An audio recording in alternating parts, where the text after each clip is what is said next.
guys for watching, stopping in. Today's video, we're gonna properly show you how to hook up turn signals on a ZForce 950.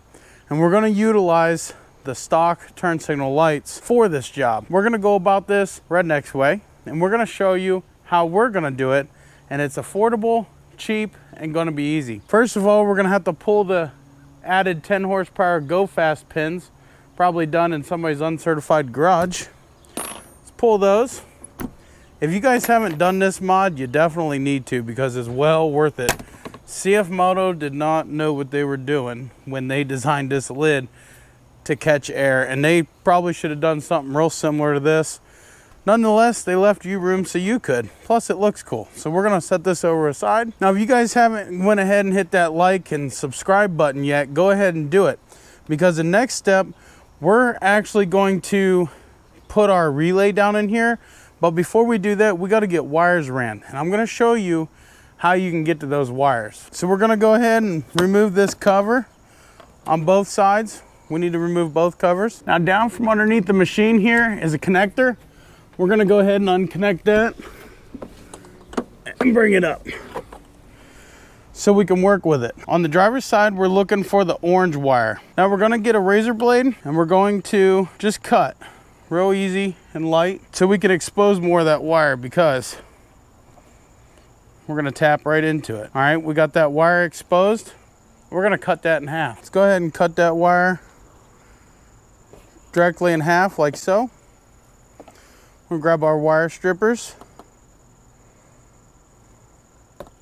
strip back some wire. Okay, now we're going to want to get our heat shrink connectors.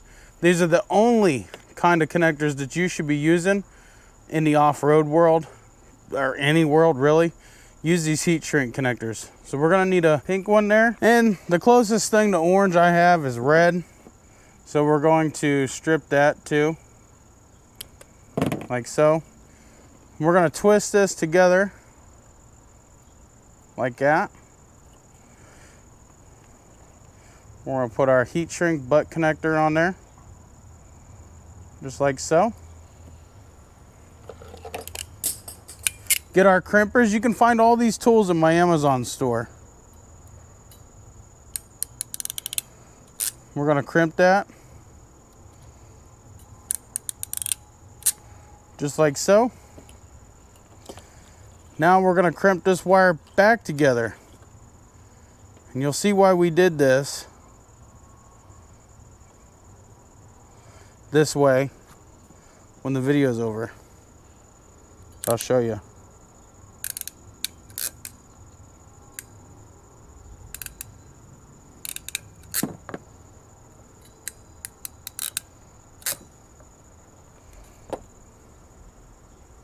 All right, it's a nice solid connection. We're gonna get our torch.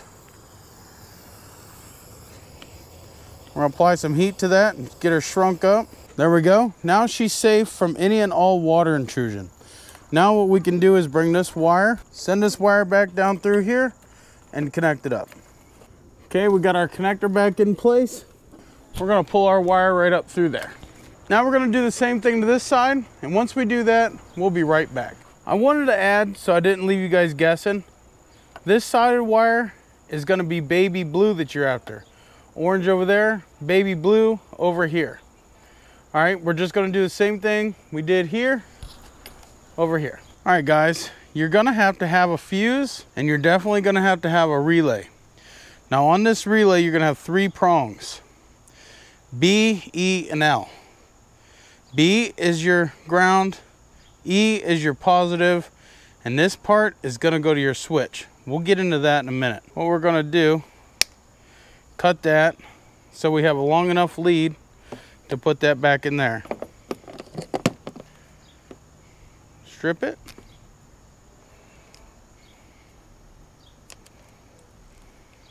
Strip it. So we're gonna need these female connectors, and we're gonna need these eyelet connectors. 2 of each. Go ahead and get that on there. Get it crimped down good. All right, that's crimped. Get that on there good. That eyelet connector. Blue is just a little too small for these wires, but it will work just fine. We're not drawing a ton of current.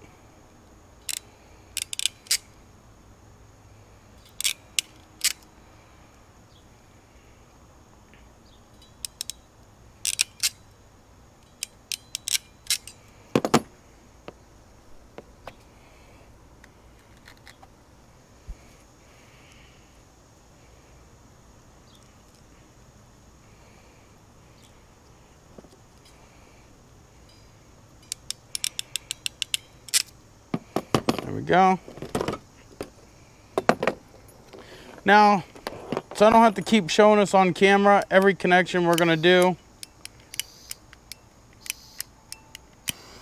is gonna be with this heat flame. These also have glue in them, so they make sure that's tight. Now this is gonna go in our E side. Now we're gonna make a ground cable just like so. So there we got that. Now we need to make one that goes to the switch. We're gonna make it red. We're gonna need 2 female connectors for this one.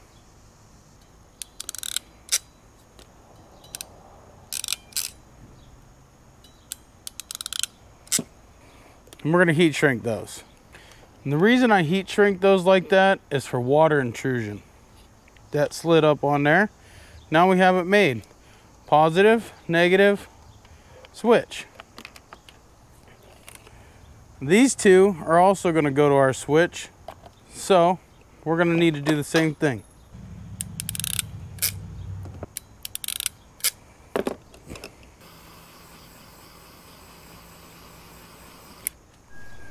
There we go. Those are all set to go to the switch now. Well guys, look at that. She works. Both sides work. Now, I'll show you how all this contraption goes together once we get inside, but we still got more work to do.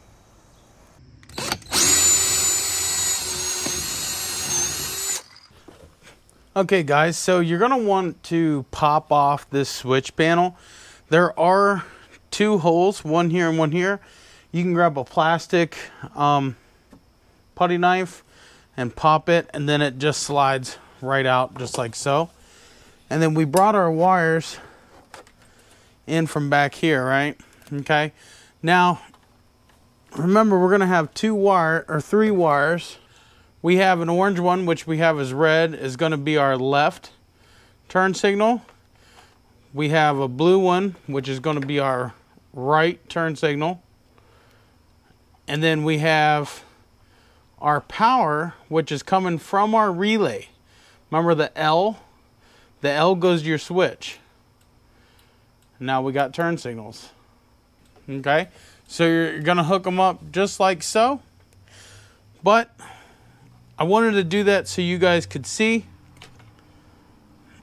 Now we're going to fish these down through this switch hole that I had just drilled. All right, now that we got that switch in, we want to wire in to this connector here.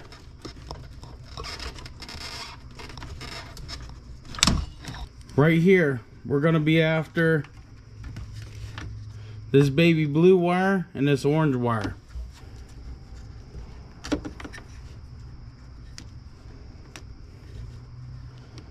We're going to cut them.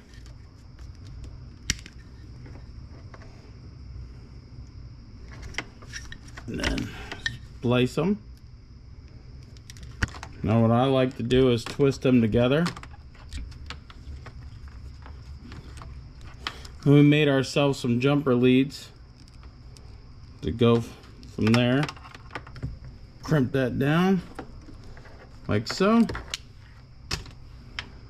Okay, it's on there tight. There we go. Now we're going to heat shrink them. All right, so we got our jumper leads on the baby blue and on the orange, okay? Coming down here, going to our switch. We have these leads here. When we cut them, twist them together.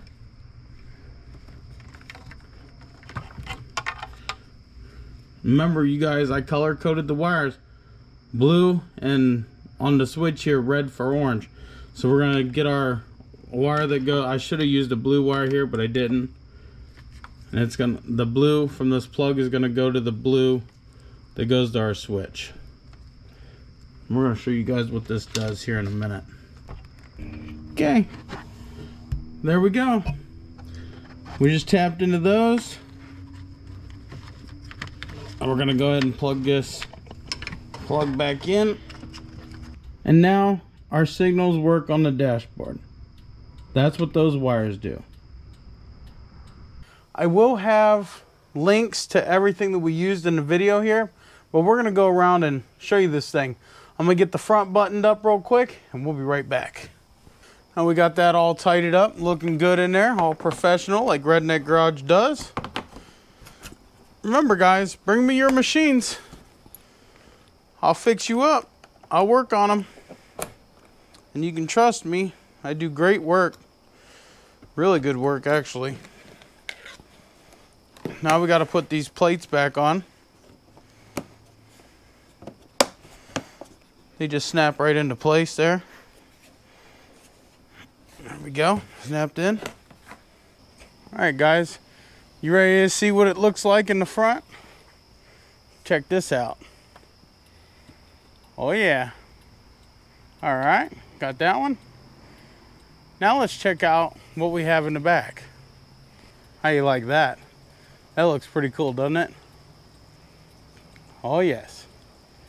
Those are sweet. Now guys, I will have links down below in the description of everything that we used in today's video. Now guys, I do want to show you what we did here. We went and we bought these motorcycle turn signals, and they're floppy, they're flexible, so if something would hit them, I really think that they look cool back there.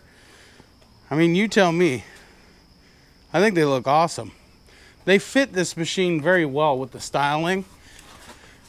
Now let me tell you one thing that I had to do here, because I used these existing tabs. What I had to do here was the bolt, or the nut that came with these would not fit in that hole. So what I did was I went and I got a spring that fit snug on those threads, and I put the spring in there, and then I tightened it down. It tightens down just like a bolt will, plus it has some movement, so if something would hit it, it has some movement. It can move without breaking off or coming out of there. It's super tight and it worked very well. All I did was go get a spring, I cut it down about a ½ inch, and then I shoved it in there and then screwed this in, and it tightens down real nice. I think that was a brilliant idea because the nuts were too big and these worked very well.